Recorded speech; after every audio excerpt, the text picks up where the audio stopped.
We begin here. 9 people have died in an accident between a minibus taxi and a long-distance bus in Eastern Cape this afternoon. The crash occurred on the R61 between Flagstaff and Lusikisiki. Now let's get an update. We are now joined via Zoom by Provincial Transport spokesperson Unathi Binqose. Unathi, thank you so much for your time this afternoon. Just give us the very latest in terms of this accident. Do we know at this stage what caused it? What we know about it is that it is a head-on collision, and head-on collisions always tell a story of one driver was on the right side of the road when the accident happened. And a driver who was dragged into an accident that had absolutely nothing to do with him or her. And in this case being a head-on collision, that speaks directly to that. Sadly, the death toll has now risen to 11.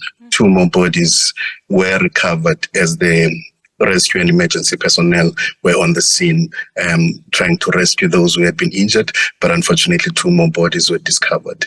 Details remain very sketchy, but we know that it was a head-on collision. It happened on the R61 between Flagstaff and Lusikisiki. It's one of those roads that have many twists and turns that demand that a driver drives with caution. But clearly, it may appear that one of the 2 drivers did not adhere to that, which led to these fatalities that we've experienced now.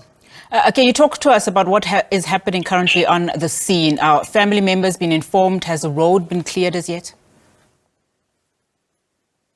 The road remains partially closed, and it will remain that way for the next couple of hours. We are still waiting for recovery vehicles that will be able to retrieve the wreckage from the road. But our law enforcement officers are on the ground directing traffic.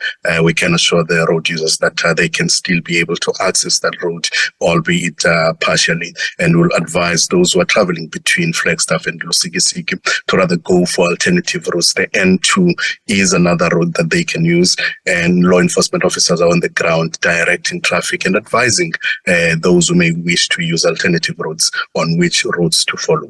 And of course, the scene now, we have quite a lot of onlookers, those who are coming from nearby villages who are there curious to see what has just happened. And of course, family members of those who have survived and have been rushed to hospital, and certainly those who have passed on, are being informed as hours continue. Remember, the accident happened at around 1:45. It's only been nearly 2 hours since it happened, and we are still battling to get hold of some of the relatives of those who have passed on and those who will remain on the scene. So we are calling on people who may have knowledge of those who are traveling to kindly contact the nearest police station or reach us. We are available even on social media pages. The Eastern Cape Department of Transport is another avenue that they can go to on Facebook for more information on this. And of course, we need their assistance to reach those who are affected by this accident.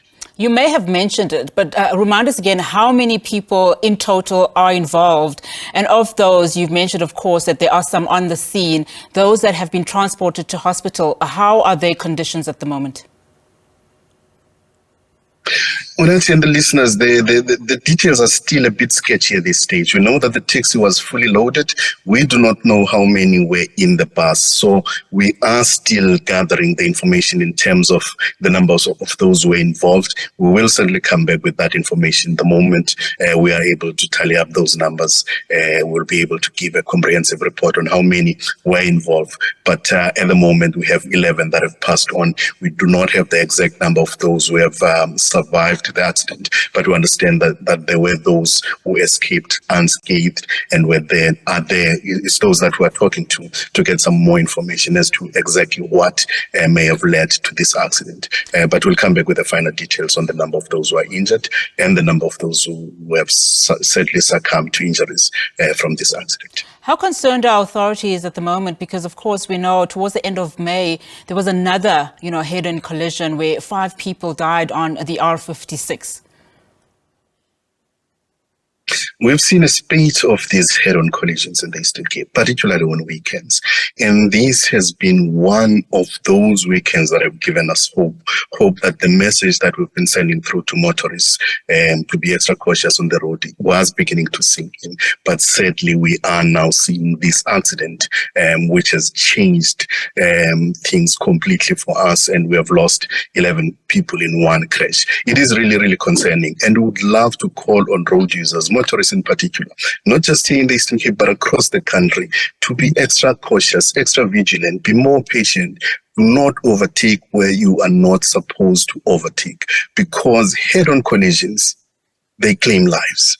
And unfortunately, in most instances, they leave survivors with lifelong scars, emotional and physical scars that change their lives completely. So it is incumbent upon you and I as road users to be extra vigilant, extra cautious, and be a bit more patient and respect one another on the road. That way we'll be able to avoid avoidable accidents like head-on collisions, because head-on collisions are really, really down to human error and recklessness on the road.